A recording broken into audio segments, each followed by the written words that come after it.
আসলে আমাদের মেইন উদ্দেশ্য হচ্ছে যে আমরা একই ছাতার তলে সবাই বরিশালবাসীকে নিয়ে একসাথে থাকতে চাই। আমাদের মূল উদ্দেশ্য হচ্ছে এটা। আমাদের আর কোনো উদ্দেশ্য নাই। আমরা এখানে যারা এই ক্লাবে সংগঠিত আছি সবাই এখানের ঘরবাড়ি আছে, সবাই স্থানীয়, এবং এখানের ভোটার। এই হিসাবে আমরা ঐক্যভাবে আমরা এখানে একসাথে বরিশালবাসীকে সাথে নিয়ে আমরা একই সাথে পথ চলতে চাই। এটাই আমার মেইন উদ্দেশ্য। আমার এবং আমাদের এই ক্লাবের উদ্দেশ্য, অনেকে আমাদের এখানে দাবি করেছে যে আমাদের একটা কবরস্থান নাই, আমরা এখানে কবরস্থান সেবামূলক যে কাজগুলো আছে আমরা এই সেবামূলক কাজগুলো এখান থেকে করব। আমাদের এই ক্লাবের মূল উদ্দেশ্য হচ্ছে যে আমরা সেবামূলক প্রতিষ্ঠান এবং সেবামূলক কাজ প্রত্যেকটা মানুষের যেন আমরা বিপদ আপদে সবার কাছে যেতে পারি। আমাদের গাজীপুরে যারা বসবাস করে, আমাদের প্রায় 12 লক্ষ লোকের বসবাস যেখানে গাজীপুরে, সেখানে আমরা চাচ্ছি যে আমাদের বরিশাল মানুষ একটা প্ল্যাটফর্মে আসবো, যে প্ল্যাটফর্ম থেকে একে অপরের বিপদে আপদে পাশে থাকবো।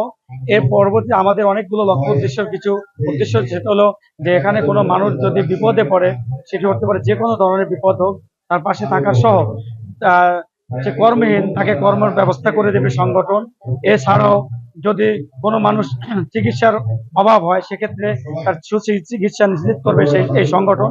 এবং যদি কারো লেখাপড়া করাতে কষ্ট হয় আর্থিক কোনো ধরনের সমস্যার কারণে, সেটিও সমাধান করবে সংগঠন। তারপর যদি কোনো বরিশাল তথা সারা বাংলাদেশের কোনো ব্যক্তি যদি মেয়ের বিয়ে হয় না, এরকম যদি মেসেজ পায়, যাচাই বাছাই শেষে তার পাশে আমাদের সংগঠন দাঁড়াবে। এছাড়াও আমাদের এই সংগঠনের অনেক লক্ষ্য উদ্দেশ্য আছে, যেটি সারা দেশে মানুষকে নিয়ে কাজ করবে।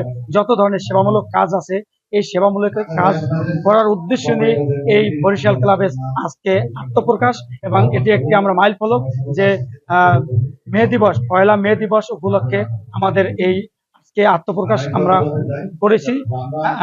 1000 সদস্যদের নিয়ে আজকে আত্মপ্রকাশ ঘোষণা করা হয়েছে।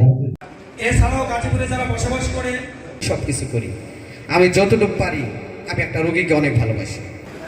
সব সদস্যবৃন্দ